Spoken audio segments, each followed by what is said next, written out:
بسم اللہ الرحمن الرحیم۔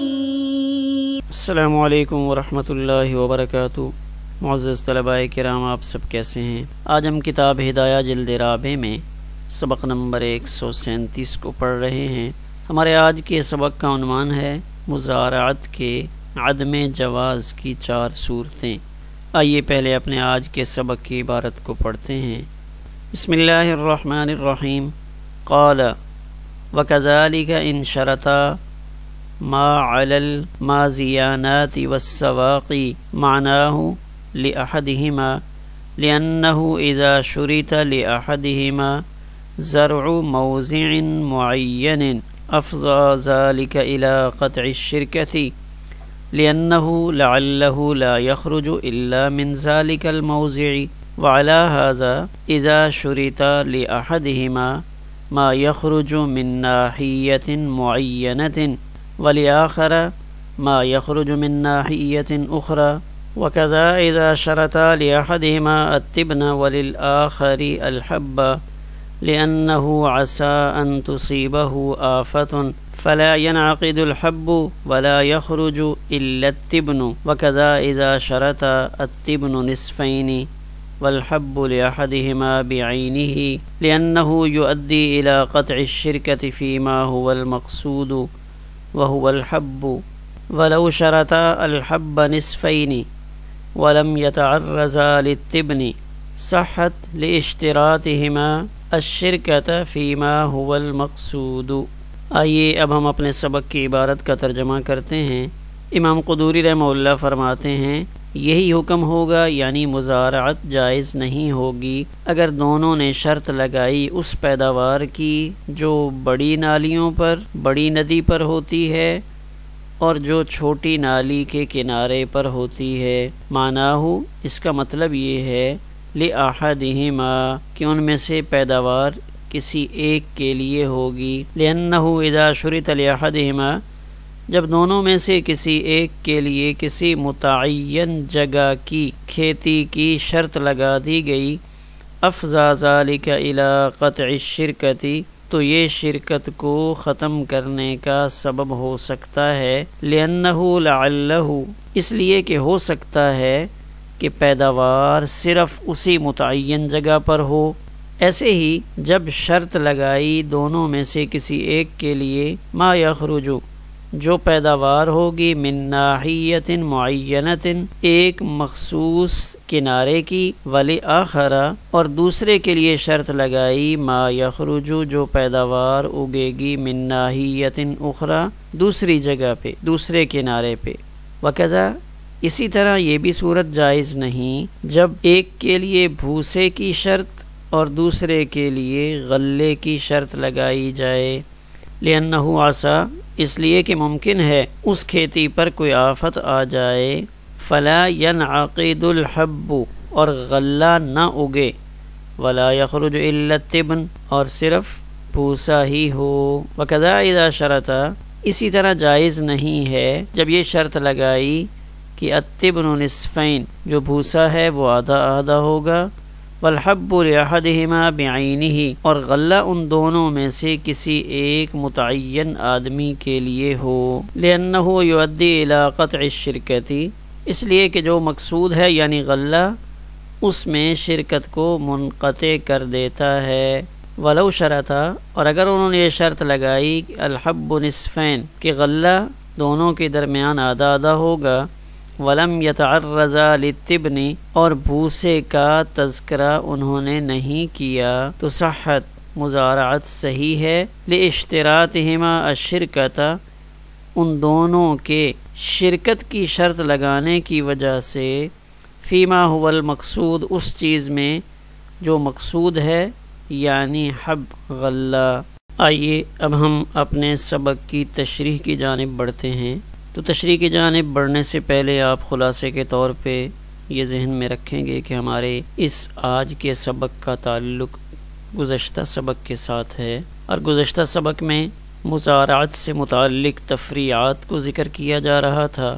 گزشتہ سبق میں جس مسئلہ کا ذکر ہوا تھا وہ عشر اور خراج سے متعلق تھا، اور اس میں بھی اصل مسئلہ یہ تھا کہ اگر بیج کا مالک یہ شرط لگائے کہ پیداوار میں سے پہلے میں بیج الگ کروں گا، اس کے بعد جو باقی بچے گا تو وہ ہم آپس میں تقسیم کریں گے، جیسے وہ صورت ناجائز تھی، تو اسی طرح ہمارے آج کے سبق میں وَكَذَلِكَ کے ذریعے اسی عدم جواز کی طرف اشارہ کر رہے ہیں۔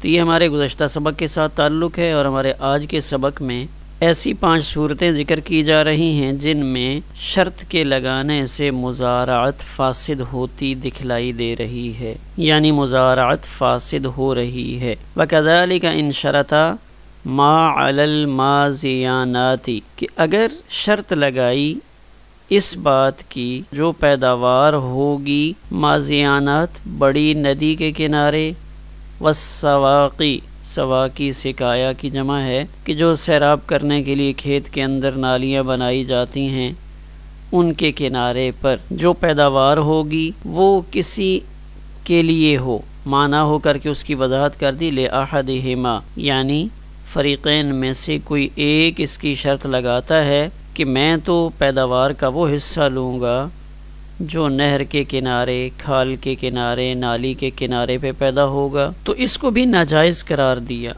کیوں؟ لِأَنَّهُ سے اس کی وضاحت فرما رہے ہیں، لِأَنَّهُ إِذَا شُرِطَ لِأَحَدِهِمَا زَرْعُ مَوْضِعٍ مُعَيَّنٍ کہ اگر فریقین میں سے ایک کے لیے کسی متعین جگہ کی کھیتی یعنی اس کھیتی میں اگنے والی پیداوار کی شرط لگائی جائے، مثلا احمد یہ کہتا ہے کہ یہ ہمارا جو کھیت ہے اس میں سے 4 نالیاں گزر رہی ہیں، تو ان 4 نالیوں کے کنارے پہ جو کچھ پیدا ہوگا وہ سارا میرا ہے، جو باقی کھلی زمین میں ہے وہ پھر بعد میں ہم آپس میں تقسیم کر لیں گے۔ افضا ذالک الی قطع الشرکتی تو یہ معاملہ شرکت کو ختم کرنے کی طرف لے جائے گا، یعنی یہ جو شرط لگائی ہے یہ شرط اس شرکت کو ختم کر دے گی۔ کیوں کہ مضارت کے اندر تو شرکت ہر جز میں ہونی چاہیے، ہر جگہ پہ ہونی چاہیے۔ اگر احمد یہاں پہ شرط لگاتا ہے کہ یہ کھال جا رہی ہے، اس کھال کے کنارے پہ جو فصل اگے گی وہ ساری میری ہوگی، تو جب احمد نے اس جگہ پہ اگنے والی فصل کے لیے شرط طے کر دی تو گویا کہ اس میں تو شراکت ختم ہوگی، جو ان دونوں کناروں پہ فصل اگے گی اس میں تو شراکت ختم، تو جب شراکت ختم ہو گئی ہے تو مضارعت کا مقصود باقی نہیں رہا، اس وجہ سے یہ مضارعت فاسد ہوگی۔ لِأَنَّهُ لَعَلَّهُ لَا يَخْرُجُ إِلَّا مِنْ ذَلِكَ الْمَوْضِعِ اس لیے کہ ممکن ہے کہ پیداوار صرف اسی جگہ پہ ہو، خشک سالی ہو جائے اور یہاں پانی ایک ہفتے کے بعد جب باری آئے تو وہاں سے گزرے، تو جو زمین اس نالی کے قریب قریب ہے تو اس میں تو کچھ نمی پیدا ہو جائے تو اس میں کوئی فصل پیدا ہو سکے، اور بہت ممکن ہے کہ جو باقی جگہیں ہیں کہ پانی یہاں نالی سے نکل کر صرف اتنا 5 7 10 فٹ تک جائے اور باقی سارا کھیت خشک رہ جائے اور پیداوار ہو ہی صرف اس کھال کے کنارے پہ، اور وہ تو احمد نے اپنے لیے طے کر رکھی ہے، تو اس صورت میں دوسرے کو یعنی حماد کو کچھ نہیں ملے گا۔ تو جب حماد کو کچھ نہیں مل رہا تو مضارعت میں شراکت کیسی ہوئی؟ تو اس وجہ سے یہ فرمایا لِأَنَّهُ لَعَلَّهُ لَا يَخْرُجُ إِلَّا مِنْ ذَلِكَ الْمَوْضِعِ صرف اسی جگہ سے شاید پیداوار ہو۔ وَعَلَى هَذَا اسی صورت پر قیاس کرتے ہوئے جائز نہیں ہوگی اگلی صورت اذا شرطا لأحدهما ما يخرج من ناحیة معینة کہ جب فریقین میں سے ایک مثلا احمد کے لیے یہ شرط لگائی ما یخرج اس پیداوار کی جو حاصل ہوگی من ناحیۃ معینۃ ایک متعین کنارے سے کہ راستے کی طرف جتنی پیداوار ہوگی وہ ساری احمد کی ہوگی، ولی آخرہ اور دوسرے کے لیے وہ پیداوار ہوگی ما یخرج من ناحیۃ اخرى جو دوسری طرف سے حاصل ہوگی، تو یہ شرط بھی یعنی یہ دوسری صورت ہو گئی، تو یہ شرط لگانا بھی مضارعت کو فاسد کرے گا۔ حضرت رافع رضی اللہ تعالی عنہ کی روایت مسلم شریف میں موجود ہے، حدیث مبارکہ نمبر 1548 ہے، باب کراء الارض بالذهب والورق۔ تو اس حدیث مبارکہ میں صراحت ہے کہ بڑی نہر کے کنارے کے غلہ کو کسی ایک کے لیے خاص کرنا جائز نہیں، تمام پیداوار مشترک ہونی چاہیے۔ تو یہ مسئلہ وعلی ھذا یہ بھی اسی پر قیاس کرتے ہوئے ہے، یعنی کچھ مخصوص جگہوں کا غلہ کسی ایک فرد کے لیے مخصوص کر دینا یہ مزارعت کے جواز کو باقی نہیں رہنے دیتا۔ وکذا تیسری صورت، تو اب یہاں زمین سے ہٹ کر جو پیداوار حاصل ہو رہی تھی اس کی چیزوں کی طرف آ گئے۔ اذا شرط لأحدہما الطبن، کہ جب فریقین میں سے ایک کے لیے شرط یہ لگائی گئی کہ وہ صرف بھوسا لے گا، وللآخر الحب، اور دوسرا غلہ لے گا، دانے لے گا، یعنی اس مزارعت میں یہ طے کیا کہ احمد کو بھوسا ملے گا اور حماد کو غلہ حب دانے ملیں گے، تو اب یہ صورت بھی جائز نہیں۔ یہ کیوں جائز نہیں ہے؟ اس وجہ سے لِأَنَّهُ عَسَىٰ أَن تُصِيبَهُ آفَةٌ، کہتے بہت ممکن ہے کہ کوئی ایسی بیماری پھیل جائے، کوئی ایسی وبا پیدا ہو جس سے اس اگی ہوئی فصل میں دانہ پیدا ہی نہ ہو، یا وہ دانہ مرجھا جائے، ختم ہو جائے، اس کے اندر خوراک کی صلاحیت ہی باقی نہ رہے۔ تو کہتے ہیں ایسا ممکن ہے، ایسی آفات، ایسی مصیبتیں، ایسے وائرس آتے رہتے ہیں، فلا ینعقد الحب، کہ وہاں غلہ اگے ہی نہیں۔ تو اب اگر غلہ نہیں ہوگا جو مقصود تھا تو پھر تو معاملہ ختم ہو جائے گا۔ ولا یخرج الا التبن، پھر وہاں صرف بھوسا ہی باقی بچے گا۔ تب یہاں غلے والے کو کچھ نہیں مل رہا، حالانکہ مقصود تو غلہ ہوتا ہے۔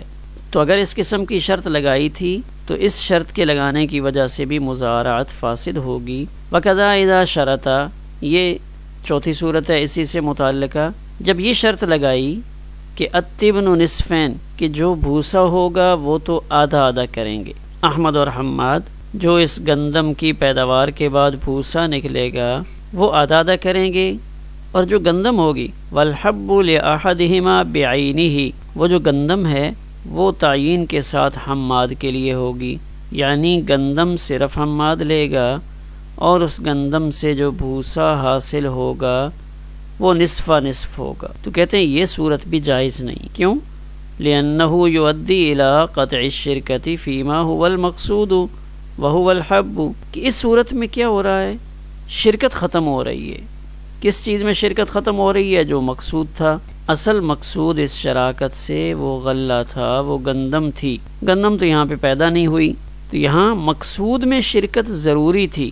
تو یہاں ان کی شرکت تو ہو رہی ہے، لیکن وہ شرکت کس میں ہو رہی ہے؟ التبن نصفین، شراکت تبن میں ہو رہی ہے۔ جب مقصود میں شرکت ہو تو پھر مزارعت درست ہوتی ہے۔ تو بھوسا جو مقصود نہیں ہے اس میں تو شرکت ہے، لیکن گندم یا اس کے علاوہ کوئی اور غلہ جو مقصود ہے اس کی اگر کسی ایک آدمی کے لیے شرط لگا دی جائے، جیسے یہاں پہ لگائی گئی ہے کہ حماد کو سارا غلہ ملے گا، تو یہاں بھی مزارعت درست نہیں ہے۔